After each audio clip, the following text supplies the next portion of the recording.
The morning after my husband's funeral, I thought the worst was behind me. I was wrong. Dead wrong. I was sitting at our old oak kitchen table, the same one where we'd shared 40 years of breakfast conversations, when I heard the sharp crunch of tires on gravel outside. The house still smelled like those funeral flowers, wilting lilies turning sour in the Texas heat. My coffee had gone cold in my hands while I stared at his empty chair, wondering how I was supposed to fill the silence he'd left behind. That's when the black SUV rolled into my driveway. My daughter-in-law Maren stepped out, her designer heels clicking like hammers on stone.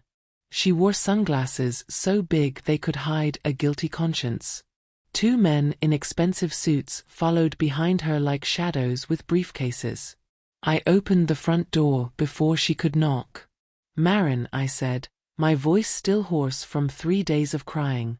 She didn't hug me. Didn't even lower those ridiculous sunglasses. She just handed me a crisp white envelope and said 2 words that would change everything: "It's time." Hi viewers, kindly tell us where you're watching from and what time it is. Warm welcome to the family, enjoy the story. Inside that envelope was a letter on law firm stationery. The words hit me like a physical blow: notice of termination of residence privileges. In cold, legal language, it told me I had no right to remain in what I thought was my own home. Everything, the land, the bank accounts, even the furniture I'd picked out piece by piece, now belonged to the sole heir of my late husband's estate. That heir wasn't me. It was her. "You need to be out by the end of the week," Maren said, checking her manicured nails like she was discussing the weather. "The movers will come Friday." I felt the blood drain from my face. "Maren, there has to be some mistake. This is my home. We built this place together. Everything we worked for was his." She cut me off. "And now it's mine. The will is very clear." She turned on those expensive heels, her perfume trailing behind her like a toxic cloud, leaving me standing on the threshold of a house that, until that morning, I believed was mine. I read that letter 3 times, my hands shaking worse each time. $43 million. That's what my husband's empire was worth.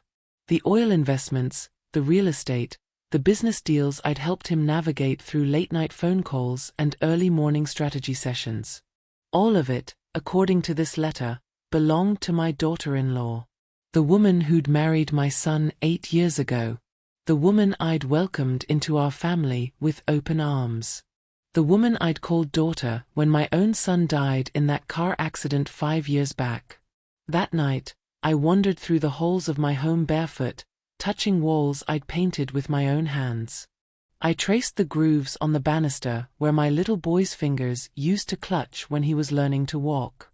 The grandfather clock still ticked in the hallway, the one my husband insisted on winding every single night for 30 years. But every familiar sound was now overlaid with something else. The scrape of boxes being packed tomorrow. The rip of tape sealing away my life. The muffled voices of strangers who would cart away everything I'd ever loved. On my last night in that house, I lay on the floor of my empty bedroom, listening to crickets chirp outside the open window. The Texas air was hot and heavy, but my skin felt ice cold. I whispered into the darkness, "How could you leave me like this?"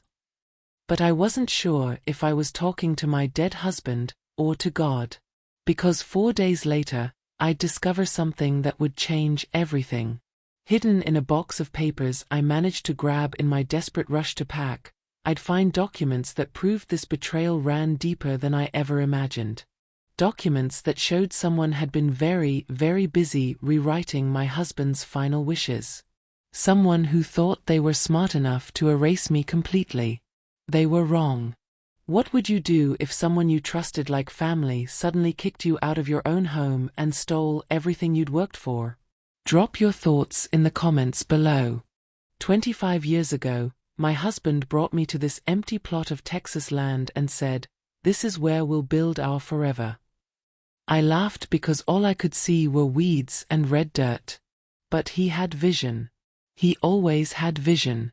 We broke ground that spring with our own hands. I remember the blisters on my palms from mixing concrete, the sunburn on my shoulders from holding lumber while he measured twice and cut once. Our son was just 3 then, running around in nothing but a diaper and cowboy boots, collecting rocks in his tiny fists. Room by room, we built our dream. The kitchen where I'd make Sunday dinners for 20 people. The den where my husband would smoke his pipe and read the paper every evening at 6. The master bedroom where we'd hold each other through 40 years of storms, both the ones outside and the ones life threw at us. Every nail, every board, every coat of paint held our sweat and our hopes. Now strangers were boxing it all up like garage sale leftovers. I spent my final days walking those halls like a ghost in my own home. My bare feet knew every creak in the hardwood floors. I could navigate to the kitchen in complete darkness just by muscle memory. These walls held the echoes of birthday parties, Christmas mornings, and the terrible silence after we got that phone call about our son's accident. In the den, I could still smell his pipe tobacco soaked into the leather chair. Sweet cherry blend, the kind that made the whole house smell like comfort. I pressed my face into that old cushion and breathed deep, trying to memorize what home used to smell like. The grandfather clock kept ticking in the hallway, just like it had every day since we bought it at an estate sale in 1987. My husband wound it religiously every night before bed. Consistency, he'd say. That's what makes a marriage work. Small promises kept every single day. But where was his consistency now? Where were those promises when I needed them most? The movers came Thursday morning, 2 days early. Big men with clipboard attitudes who treated my treasures like inventory. They wrapped my grandmother's china in newspaper like it was garage sale junk. They loaded the rocking chair where I'd nursed my baby boy into a truck bound for storage, or maybe the dump. I stood in the driveway watching them carry away my life, piece by piece. 40 years reduced to a moving manifest on a clipboard. That night, my last night, I couldn't bring myself to sleep in the guest room where I'd been hiding since they stripped my bedroom bare. Instead, I lay on the hardwood floor of what used to be my sanctuary, listening to the house settle around me one final time. The air conditioner kicked on at 10:30, same as always. A mockingbird sang outside the window, probably the same one that had been waking us up for years. Everything was exactly the same, except everything was completely different. I stared at the ceiling and whispered into the darkness, "How could you leave me like this, Thomas? You promised I'd always be safe. You promised forever." But the only answer was the ticking of that grandfather clock, counting down the last hours I'd ever spend in the home we built with our own hands. Tomorrow, I'd wake up in a strange place with beige walls and fluorescent lighting. Tomorrow, I'd be homeless in my own hometown.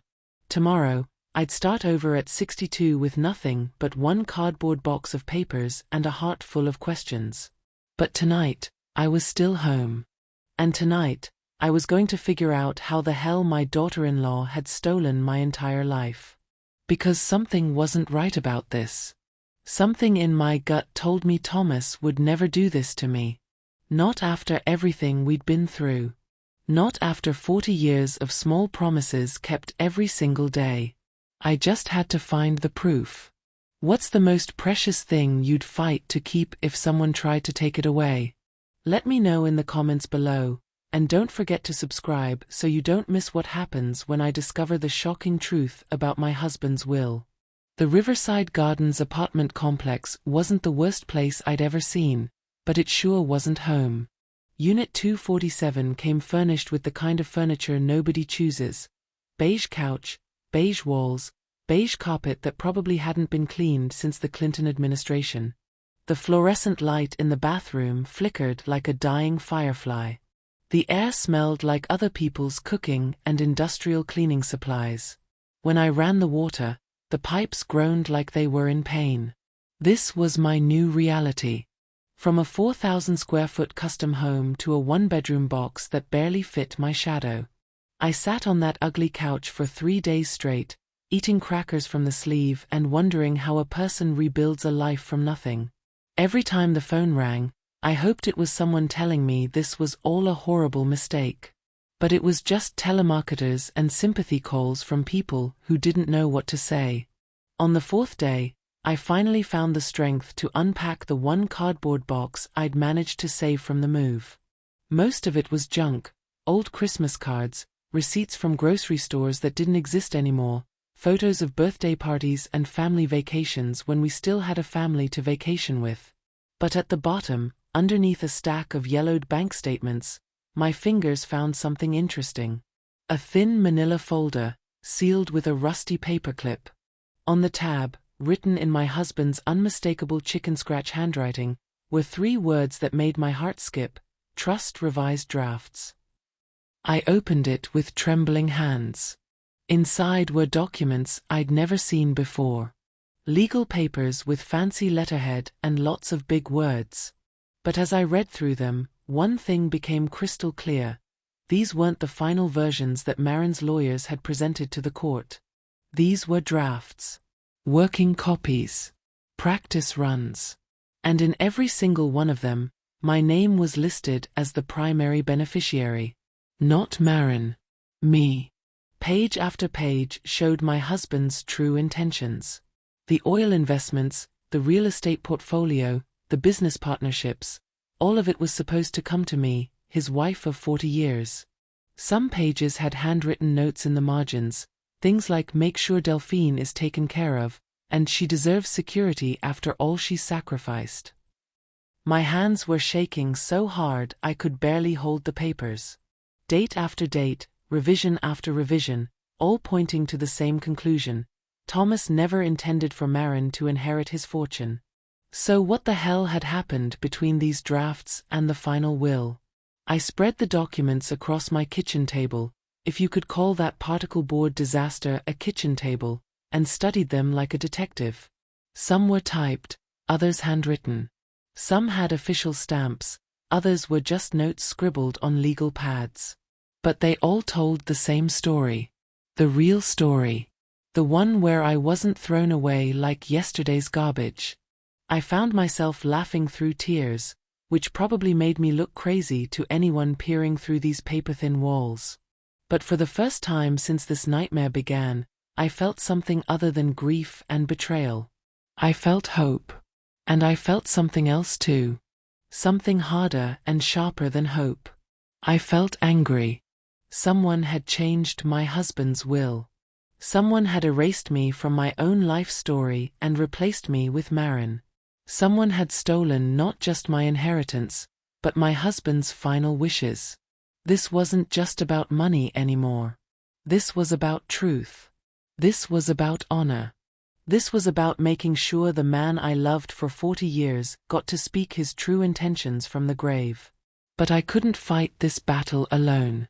I was just a 62-year-old widow with a box of papers and a burning need for justice. Marin had lawyers, connections, and 43 million reasons to make sure I stayed quiet. I needed help. Real help. The kind that knew how to turn whispers into roars and shadows into spotlights. I needed someone who understood that sometimes the most important battles are fought with paperwork instead of fists. As I sat there in my beige prison, clutching those draft documents like they were life preservers in a storm, I realized something had been changed.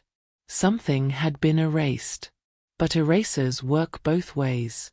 And I was about to find out just how much truth could be restored with the right kind of pressure. Like this video if you believe the truth always finds a way out, no matter how deep someone tries to bury it. I hadn't spoken to Hector Navarro in 5 years, not since Thomas and I ran into him at the grocery store and shared awkward small talk by the frozen foods. But when you're drowning, you call the best swimmer you know, even if the water's been cold between you for a while. Hector had been Thomas's college roommate before he became a lawyer. They'd stayed friends through marriages, divorces, kids, and decades of Sunday barbecues. If anyone knew my husband's true intentions, it would be Hector. His office sat in an old Victorian house downtown, the kind of place where the floorboards creaked and the coffee always tasted like it was made yesterday. Hector himself moved slower than I remembered. Arthritis had bent his fingers into gentle hooks, but his eyes were still sharp as broken glass. "Delphine," he said, wrapping me in a hug that smelled like aftershave and old leather. "I'm so sorry about Thomas. And I'm even more sorry about what happened after." He'd heard about the eviction. In a town this size, bad news traveled faster than gossip and stuck twice as long. I spread those draft documents across his mahogany desk like evidence at a crime scene. Hector put on his reading glasses and studied each page with the patience of a man who'd spent 40 years finding truth in fine print. The silence stretched between us for 10 minutes. 15. 20. The only sounds were paper rustling and the old grandfather clock in his waiting room ticking away the seconds. Finally, he looked up at me with an expression I couldn't quite read. "Delphine," he said quietly, "this is no accident." My heart started hammering against my ribs. "What do you mean?" "These are legitimate draft revisions. I recognize Thomas's handwriting, his lawyer's stamps, even his peculiar way of marking margins." Hector tapped one of the pages with his bent finger. "But someone went into the process late in the game and replaced your husband's true instructions with something else entirely." The words hit me like a physical blow. "You mean someone deliberately changed his will?" "That's exactly what I mean." His voice was grave. "And I think I know how we can prove it." He reached into his desk drawer and pulled out a business card. The name on it read Caris Elwood, Forensic Document Examiner. "Caris specializes in cases like this," Hector explained. "She can tell us things about these documents that the naked eye can't see. Ink dating, pressure analysis, even the microscopic details that separate authentic signatures from forgeries." I took the card with hands that wouldn't stop shaking. "But Hector, I don't have money for expensive experts." Marin cleaned out everything. He leaned back in his chair, studying my face. "You know what your problem is, Delphine? You've been thinking like a victim instead of thinking like a fighter." The words stung because they were true. "You spent 40 years building an empire alongside Thomas," he continued. "You made decisions that earned millions, managed crises that could have destroyed everything, and kept that man's feet on the ground when success went to his head. You think all that wisdom just evaporated because someone handed you an eviction notice." I felt something shift inside my chest. Something that had been sleeping since Thomas died. "But I'm just an old woman starting over," I whispered. "What if I look foolish? What if I'm wrong about all this?" Hector leaned forward, his eyes intense. "Justice isn't foolish, Delphine. And neither is fighting for what's rightfully yours. Silence is foolish. Giving up is foolish. But seeking truth? That's the smartest thing a person can do." He picked up his phone and dialed Caris's number right there in front of me. The conversation was brief and professional, but I caught the important parts. Potential forgery case. Widow being defrauded. Needs immediate attention. When he hung up, he was almost smiling. "She can see us tomorrow morning at 10. And don't worry about the fee, we'll work something out after we win." After we win. Not if. After. I left Hector's office feeling lighter than I had in weeks. For the first time since this nightmare began, I wasn't fighting alone. I had allies. I had hope. I had a plan. But most importantly, I had something I'd forgotten I possessed, the same determination that helped me build a fortune once before. As I drove back to my beige apartment, clutching Caris's business card like a lifeline, Hector's words echoed in my mind. I'd been thinking like a victim instead of thinking like a fighter. That was about to change. Because tomorrow morning, I'd meet with someone who could turn suspicions into proof and whispers into evidence. Someone who could tell me exactly what had been done to my husband's final wishes. And then I'd know who had stolen my life. The thought sent a chill down my spine and fire through my veins at the same time. Because if someone had deliberately erased me from Thomas's will, if someone had forged documents and lied to courts and stolen $43 million that belonged to me, well, that someone was about to learn that you can knock down a 62-year-old widow, but you better make sure she doesn't get back up. What do you think Karis will uncover when she examines those documents? Drop your guess in the comments below. Karis Elwood's office looked like something between a science lab and a detective's headquarters. Magnifying equipment covered every surface, computers hummed with analysis software, and the walls were lined with certificates that had big words like Question Document Examination and Forensic Handwriting Analysis. Karis herself was younger than I'd expected, maybe 45, with steel-gray hair pulled back in a no-nonsense bun and the kind of steady hands that come from years of noticing details other people miss. She wore thick glasses that made her eyes look bigger, more intense, like she could see lies hiding in the spaces between letters. "Mrs. Arnett," she said, shaking my hand with a firm grip. "Hector told me about your situation. I'm sorry for your loss, and I'm sorry for what you've been put through." I spread my documents across her examination table, the same papers that had given me hope in my beige apartment just days ago. Under her bright lights, they looked different somehow. More important. More dangerous. Karis studied each page with the intensity of a surgeon, occasionally making small notes on a yellow pad. She used tools I'd never seen before, lights that showed invisible marks, magnifiers that revealed microscopic details, machines that could apparently tell when ink had been applied to paper. "Tell me about your husband's writing habits," she said without looking up from her work. "Did he prefer pen or pencil? What kind of pressure did he usually apply?" "Thomas was old school," I answered. "Always used the same Mont Blanc fountain pen, the one I gave him for our 10th anniversary. Heavy pressure. He said if words were worth writing, they were worth writing deep enough to last." She nodded, making another note. "And his signature? Any peculiarities?" "He always made this little flourish at the end, like a tiny wave. Said it was his way of saying goodbye to whatever he'd just agreed to." For 2 hours, Karis worked in focused silence while Hector and I waited. The only sounds were the hum of machines and the soft scratch of her pen on paper. Every few minutes, she'd make a small sound or interesting, that sent my heart racing. Finally, she straightened up and removed her magnifying glasses. "I have some preliminary findings," she said, her voice carefully neutral. "But I need to show you something first." She pulled out one of the documents, a signature page from what was supposed to be Thomas's final will. Under her high-powered magnifier, she pointed to his signature at the bottom. "Look closely at the ink flow," she instructed. "See how it starts thick here, then gets thinner, then thick again?"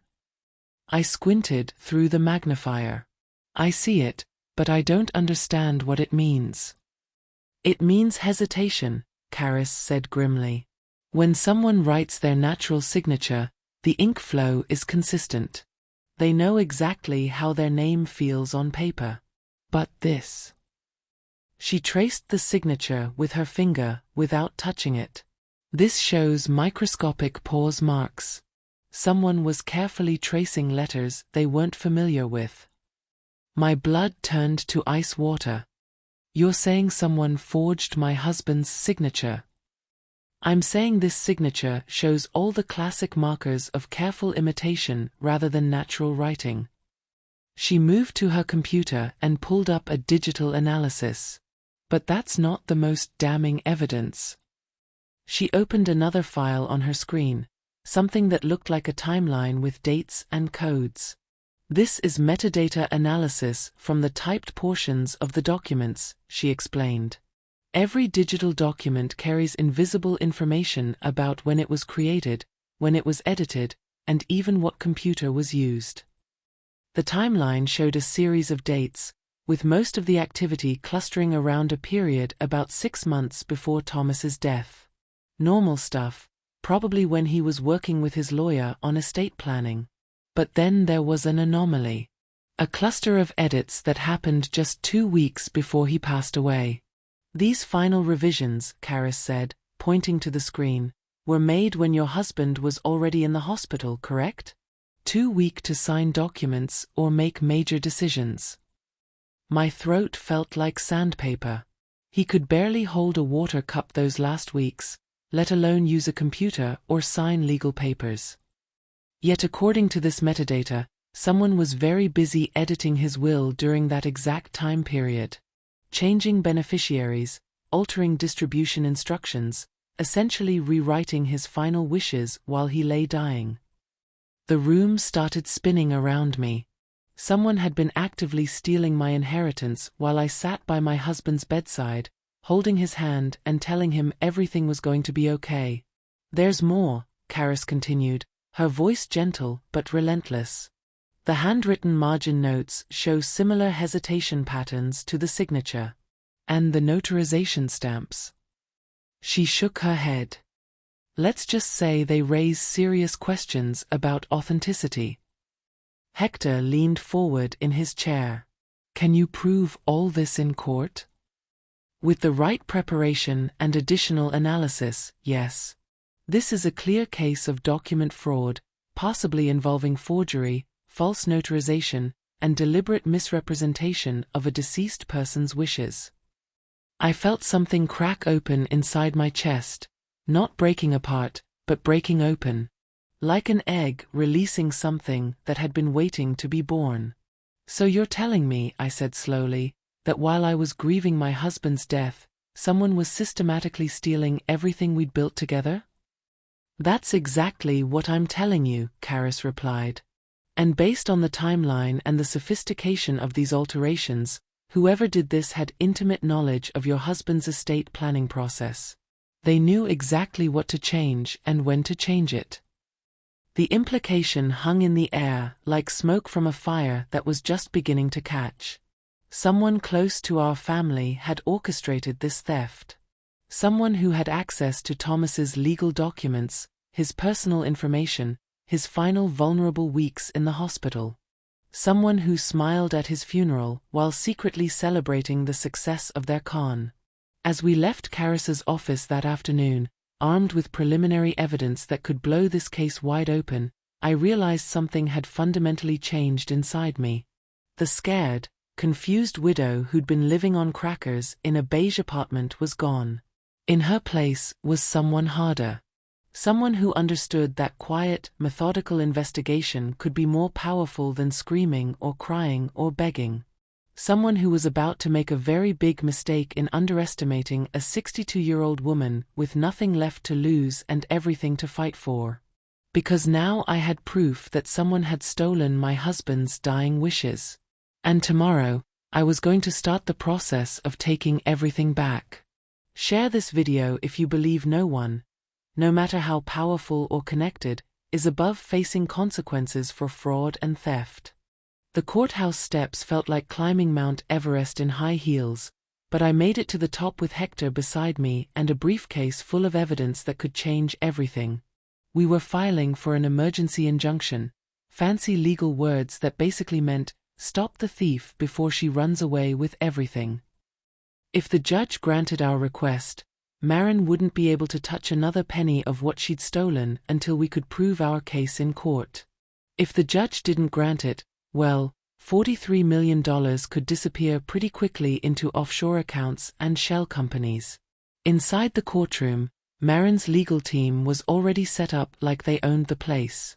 3 lawyers in $1,000 suits, all looking like they'd stepped out of a magazine called How to Intimidate Poor People. Their briefcases were leather, their shoes were shined, and their confidence filled the room like expensive cologne. Maren herself sat at the defendant's table, wearing a black dress that probably cost more than my monthly rent. She had that same smug expression she'd worn when she handed me that eviction notice, like she was doing me a favor by destroying my life. When she saw me walk in, her smile got wider. She leaned over and whispered something to her lead attorney, a silver-haired man who looked like he charged by the syllable. They both chuckled like they were sharing a private joke. The joke was probably me. Our side of the courtroom looked a lot less impressive. Hector in his rumpled suit that had seen better decades. Me in a dress I'd bought at Target because it was the only decent thing I could afford. One briefcase between us, held together with hope and duct tape. But sometimes David beats Goliath not because he's bigger, but because he's right. Judge Patricia Hernandez entered the courtroom at exactly 2 o'clock, and the bailiff called everyone to order. She was younger than I'd expected, maybe 50, with the kind of no-nonsense expression that suggested she'd heard every sob story and legal trick in the book. This is an emergency petition to freeze estate assets pending investigation of potential fraud, she announced, looking over her reading glasses at both legal teams. I've reviewed the preliminary filings. Mr. Navarro, you may present your case. Hector stood up slowly, his arthritis making every movement deliberate. But when he started talking, his voice carried 40 years of courtroom authority.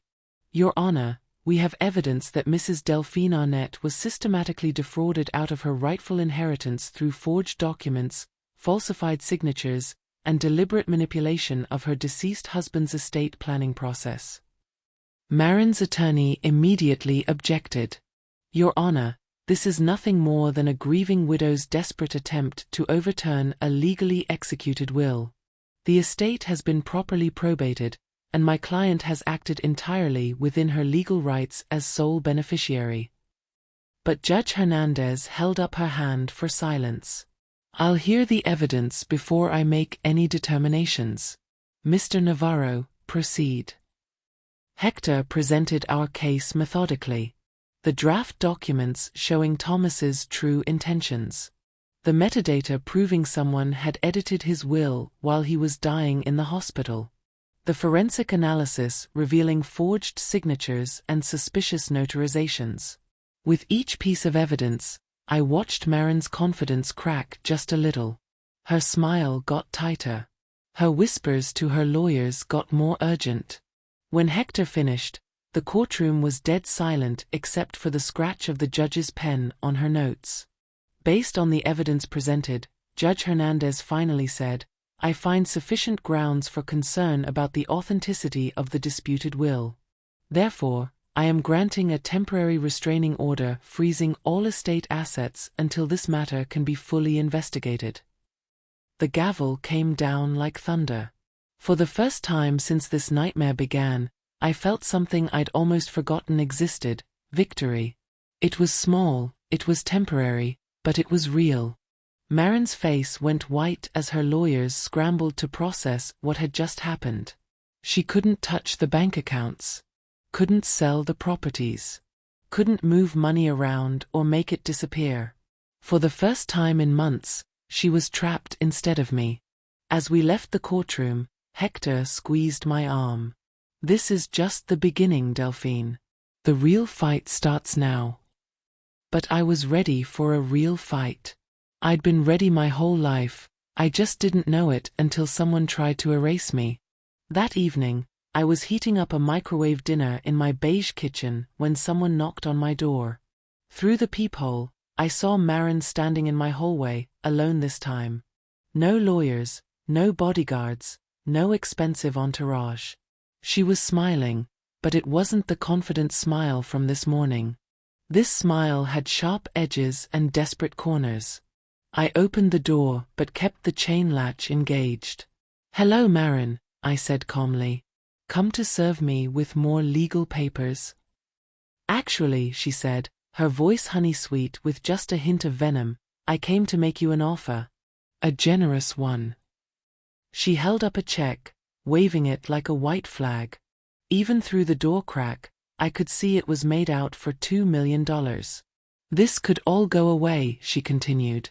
You drop your lawsuit, sign a simple non-disclosure agreement, and walk away with enough money to live comfortably for the rest of your life. No more courtrooms, no more lawyers, no more stress. I stared at that check for a long moment, thinking about everything it could buy. A real house instead of this apartment. Security. Peace. But then I thought about Thomas, and the promises he'd made, and the truth that was buried under layers of lies and forgery. You really think you can buy me off? I asked quietly. Her smile faltered. I think you should be practical about your situation. You're 62 years old, living in a rental apartment, fighting a legal battle you can't afford against people with unlimited resources. Take the money, Delphine. Take it and disappear. I looked her straight in the eyes through that door crack and said 5 words that changed everything. You kicked me out of my own house. And now you want mercy. If someone offered you $2 million to walk away from $43 million you legally deserved, would you take it or keep fighting? Let me know in the comments below. The day of the full probate hearing arrived like Christmas morning for lawyers and Judgment Day for everyone else. The courthouse was packed with reporters, curious locals, and legal vultures circling what had become the biggest inheritance scandal in county history. I wore my best dress, a navy blue number I'd owned for 15 years but saved for special occasions. Today felt pretty special, considering it might determine whether I spent my golden years as a millionaire or a pauper. Maren arrived in style, stepping out of a black town car like she was attending a movie premiere instead of fighting fraud charges.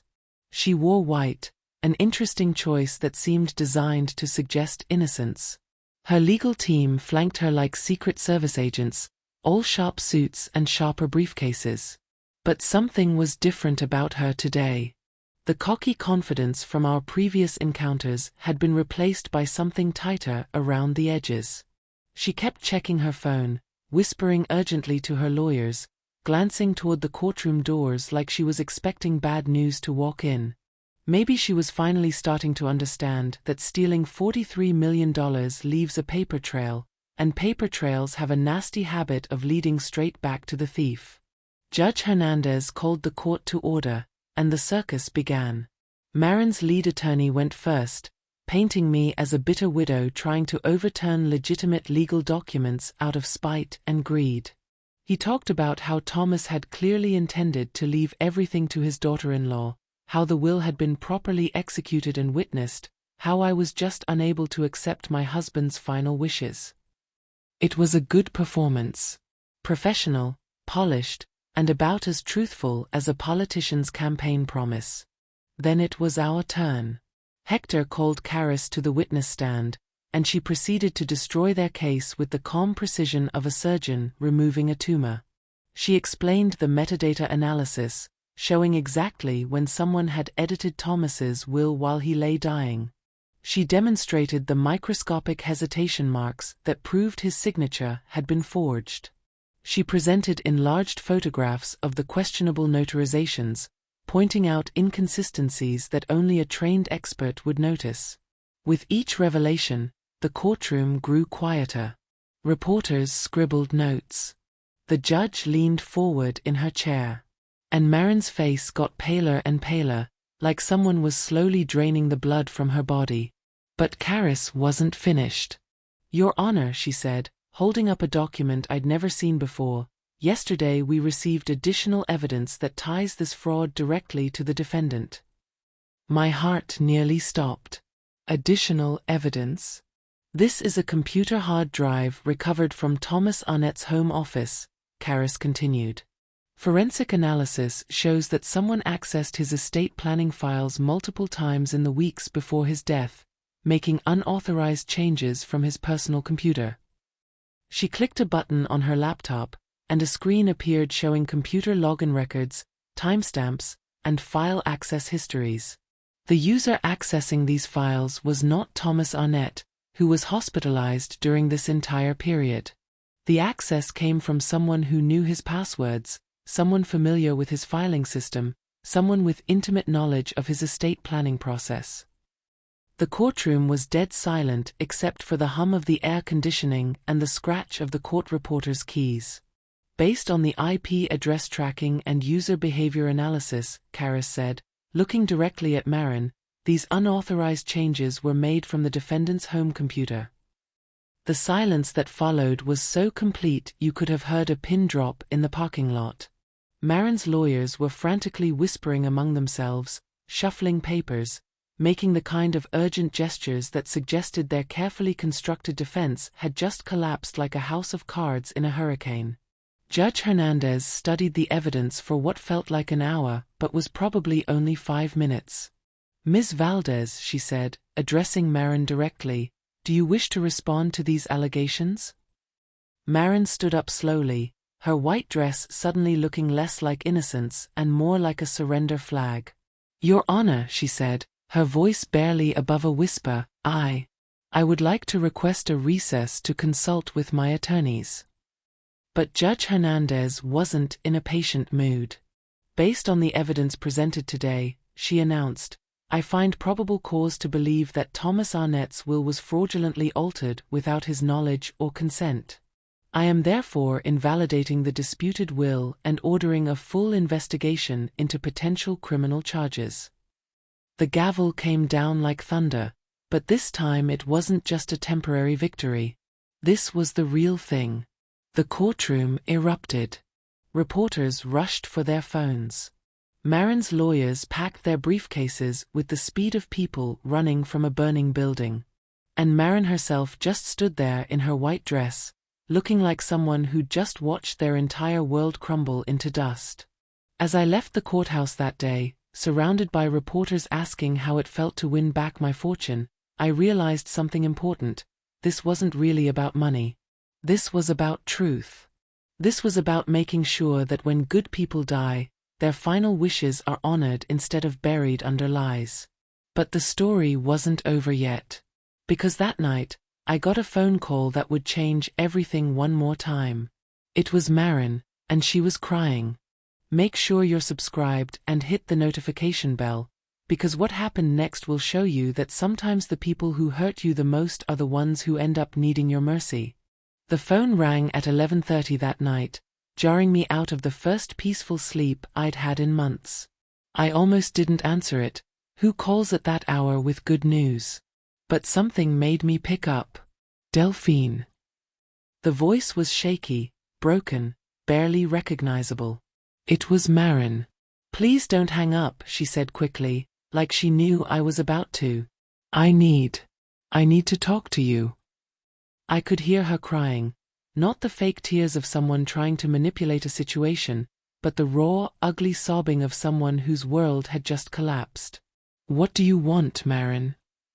I asked, my voice colder than I felt. Part of me wanted to hang up and let her drown in whatever consequences were coming her way. But another part of me, the part that had raised a son and buried a husband and learned that life is complicated, kept the phone pressed to my ear. "I'm outside your apartment," she whispered. "Please. Just 5 minutes." Through my peephole, I could see her standing in the hallway under that flickering fluorescent light. No designer dress this time. No expensive shoes or perfect makeup. Just a woman in jeans and a wrinkled t-shirt, looking like she'd aged 10 years in the past week. I opened the door, but didn't invite her in. She looked terrible. Her eyes were red and swollen, her hair was a mess, and her hands were shaking like she had some kind of palsy. This wasn't the confident woman who'd kicked me out of my own home. This was someone who'd been broken down to her basic components and didn't like what she'd found. "They froze everything," she said, her voice barely above a whisper. "The accounts, the properties, even my personal checking account. I can't pay my mortgage. I can't pay my lawyers. I can't even buy groceries." I felt something twist in my chest, not quite sympathy, but not quite satisfaction either. "The FBI came to my house this morning," she continued, tears streaming down her face. "They want to charge me with fraud, forgery, and elder abuse. My own lawyers won't return my calls unless I pay them up front, and I don't have any money to pay them with." She looked up at me with desperate eyes. "I could go to prison, Delphine. Real prison, for real years. And my daughter. God, My daughter is only 16. What's going to happen to her? For the first time since this nightmare began, I remembered that Marin wasn't just a villain in my story. She was a mother. A single mother whose teenager was about to watch her world implode on the evening news. "Why are you here?" I asked quietly. "Because you're the only one who can help me," she said, dropping to her knees right there in my hallway. "You can ask the prosecutor to go easy on me. You can tell them I was grieving, that I made a mistake, that I'm sorry." She grabbed my hands, her fingers ice cold and trembling. "Please," she whispered. "I know I don't deserve mercy. I know what I did was unforgivable. But my daughter doesn't deserve to lose her mother because I was stupid and greedy and desperate." I looked down at this woman who had destroyed my life, who had stolen my home and my money and my husband's final wishes, and tried to figure out what justice was supposed to look like. Because here's the thing about revenge: when you finally get it, it doesn't taste like you thought it would. "You kicked me out of my own house," I said slowly. "You took everything Thomas and I built together. You let me think I was going crazy, that somehow I'd misunderstood 40 years of marriage." Her sobs got louder, more desperate. "But your daughter," I continued, "she's innocent in all this. She doesn't deserve to pay for your mistakes." I helped Marin to her feet, mostly because watching a grown woman cry on my floor was making me uncomfortable. "I can't promise anything," I told her. "But I'll think about it. I'll think about what Thomas would want me to do." She nodded frantically, wiping her nose with the back of her hand. "Thank you. Thank you so much. I know I don't deserve dash." "You're right," I interrupted. "You don't deserve my help. But sometimes doing the right thing isn't about what people deserve. Sometimes it's about who you want to be when the dust settles." As she walked away down that flickering hallway, I realized something had shifted inside me. The anger was still there, but it was sharing space with something else. Something that felt suspiciously like forgiveness. Not because Marin had earned it, but because carrying that much hate was exhausting, and I was tired of being tired. The next morning, I called the prosecutor's office and had a long conversation about justice versus mercy, about punishment versus rehabilitation, about what actually serves society when someone commits a crime. 3 days later, I got a call from Marin's public defender with news that would close this chapter of our lives forever. "Would you forgive someone who destroyed your life if they came crawling back for mercy? Comment your answer below, because what I decided to do next might surprise you." The district attorney's office smelled like burnt coffee and broken dreams, with fluorescent lights that made everyone look like they were dying of some rare disease. I sat across from Prosecutor Janet Mills, a woman who looked like she'd seen every type of human ugliness and still managed to get up each morning believing in justice. "Mrs. Arnett," she said, shuffling through a file thick enough to choke a horse, "we have enough evidence to put Marin Valdez away for 10 to 15 years. Wire fraud, document forgery, elder abuse, the federal charges alone could destroy her life."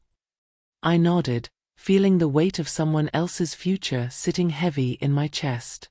"But," she continued, "your victim impact statement carries significant weight with the judge. If you're asking for leniency, we'll take that into consideration." I'd spent 3 sleepless nights thinking about this decision. 3 nights staring at my beige ceiling, wondering what Thomas would want me to do. What kind of person I wanted to be when this was all over. "I want her to pay for what she did," I said slowly. "But I don't want her daughter to pay for it too." Janet nodded. She'd probably heard similar requests from other victims who discovered that revenge tastes different than you expect it to. "There's another option," she said.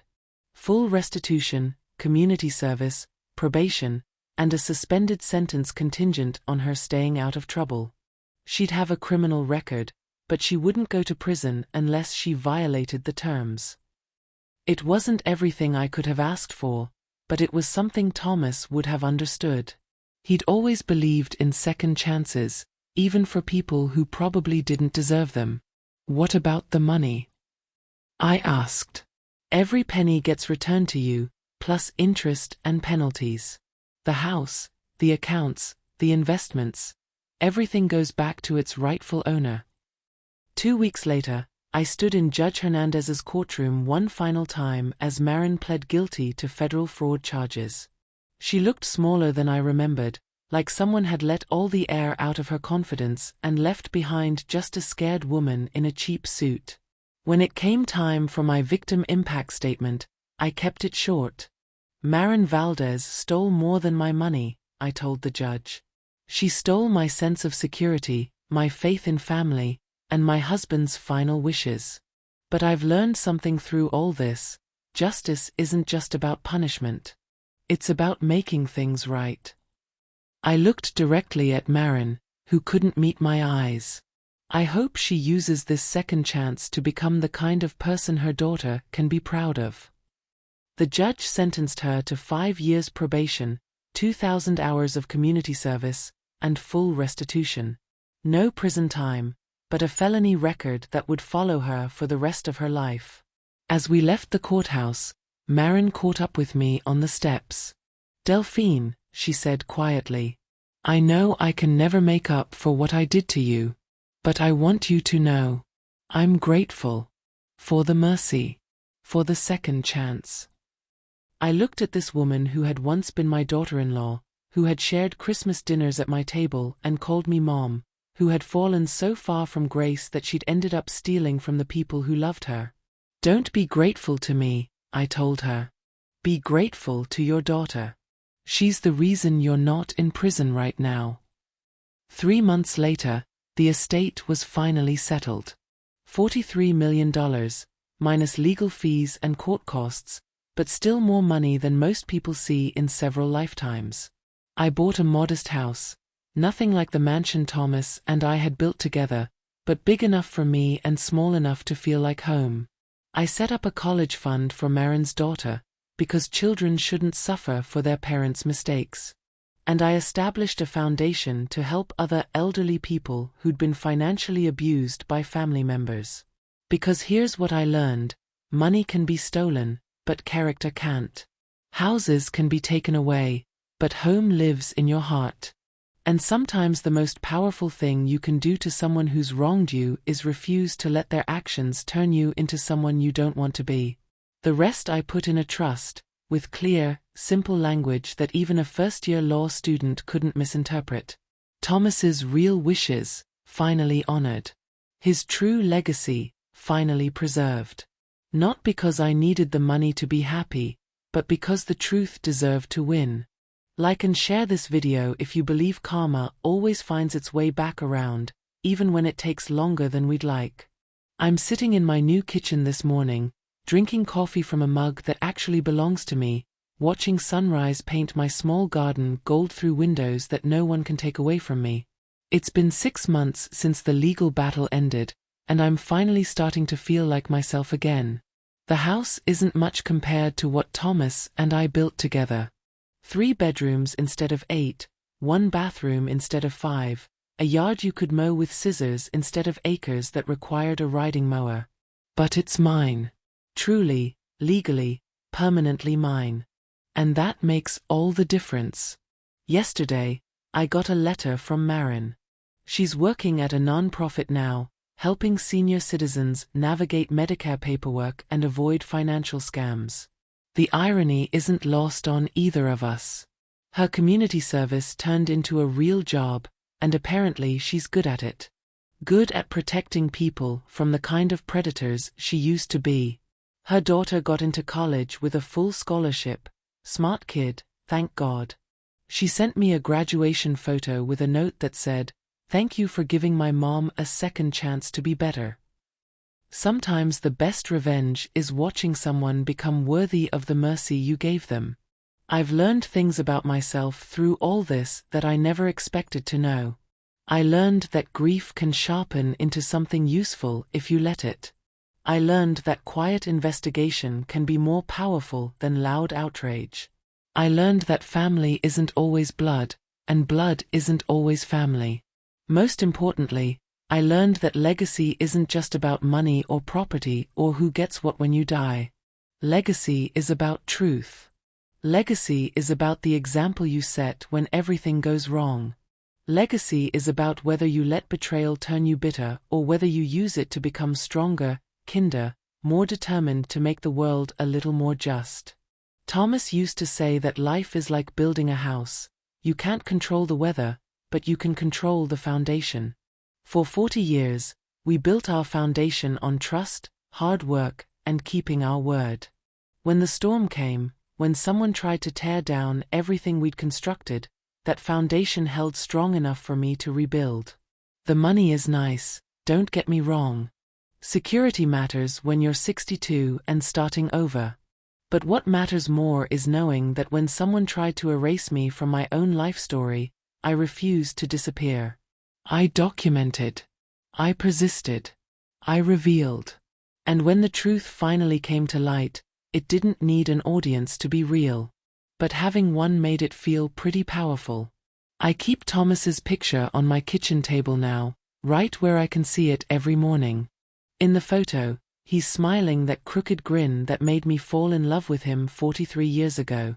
Sometimes I tell him about my day, about the foundation I'm building, about how his real wishes finally got honored. I think he'd be proud of how this story ended. Not because I got the money back, though he'd appreciate that practical detail, but because I didn't let someone else's greed change who I am at my core. People sometimes ask me if I regret showing mercy to Marin instead of pushing for the maximum punishment. They want to know if I think she deserved the second chance I helped give her. Here's what I tell them: deserving has nothing to do with it. I didn't forgive her for her sake, I forgave her for mine. Because carrying that much anger around is like drinking poison and expecting the other person to get sick. And because Thomas always said that how you treat people when you have power over them says more about your character than anything else in life. So if you're listening to my story, if you're facing your own betrayal or your own fight for justice, let me leave you with this. Don't let grief make you blind. Don't let love make you careless. Keep records of everything. Ask questions when things don't feel right. And when someone tries to push you out of your own life, remember, you don't always need to shout to be heard. Sometimes you just need to document, persist, and reveal.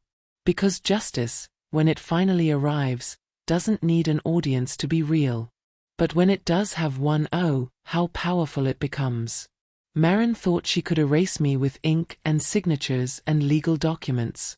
She thought that because I was grieving, because I was trusting, because I was just one old woman against her army of lawyers, that I would disappear quietly into whatever small corner of life she'd left for me. She was wrong. Because legacy isn't written in wills or bank statements or property deeds. Legacy is written in the choices you make when everything falls apart. Legacy is written in resilience, in refusing to be erased, in standing up for truth even when it's hard and expensive and scary. My legacy isn't $43 million. My legacy is this: when someone tried to steal my husband's final wishes and leave me with nothing, I fought back with patience and evidence and the quiet power of truth. And I won. Not because I was lucky, but because justice, real justice, always finds a way to surface, even when it's buried under lies and false documents and expensive lawyers. The truth always rises. You just have to be brave enough to dig for it and strong enough to stand by it when you find it. That's the legacy Thomas and I built together. That's the legacy I'm passing on to anyone who needs to hear it. And that's the legacy no one, no matter how clever or connected or confident, can ever steal. If this story inspired you, don't forget to subscribe and turn on notifications so you don't miss our next powerful story. Share your thoughts in the comments below. Your words might be exactly what someone else needs to hear to find the courage to fight their own battles. Together, we can inspire others to never give up on truth and justice, no matter how impossible the odds might seem.